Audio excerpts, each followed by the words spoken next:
လူတွေအားတဲ့ဟိုတတိမပြုတ်မိတဲ့အချက်တွေရှိတယ်တဲ့ဒါတွေးနေရင်လည်း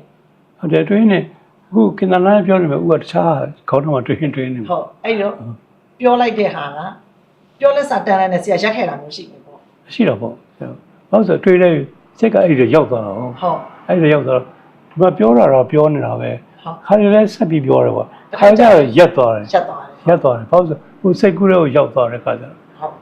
ရက်သွားတယ်ပေါ့ဟုတ်အဲ့လိုမျိုးလူတွေမှာအပြင်မှာရှိတတ်ပါတယ်တဲ့အဲ့လိုရှိတတ်တာဖြစ်တဲ့စာရင်းနဲ့အဲ့လိုထည့်ယူပါတယ်အဲ့လိုတိတ်မတွေ့မိဘူးဆရာကျမတို့တစ်ခါမှမရဘူးဟုတ်တယ်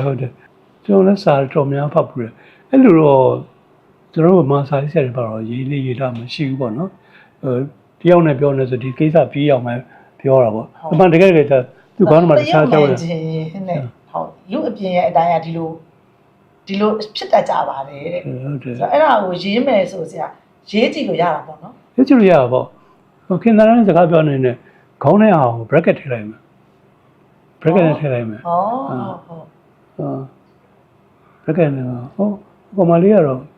အပြိုကြီးလို့ပြောတာပဲပေါ့ငါထင်တယ်သူရေးသားတော့ထားဦးမှာပေါ့ဒါကခေါင်းထဲမှာစဉ်းစားလိုက်တာခင်ဗျားတော့ပြောနေတာပဲပြောနေတာပဲဒါပေမဲ့သူ့အကြောင်းစဉ်းစားတဲ့အခါကျတော့အဲ့ကောင်လေးကပြိုကြီးလို့ပြောတာဟဲ့ဒါပေမဲ့ရေးသားတော့ထားဦးမှာပါဟာစကောင်းလေးပါရှိတယ်အဲ့လိုအတွေးလေးတွေရှင် bracket နဲ့ထည့်ရေးတဲ့ bracket ထည့်ရေးလို့ရ bracket လေးနဲ့ဒါကိုခေါင်းလေးကအတွေးကိုစာဖတ်သူကိုသိဖို့အတွက်ဆိုရင်ခွင့်စာကပိတ်လေးနဲ့ဒီလိုထည့်ရေးလို့ရတယ်ပေါ့နော်ဒါဝတ္ထုဖန်တီးတရုတ်မှာဝတ္ထုဖန်တီးကျင်တဲ့သူတွေအတွက်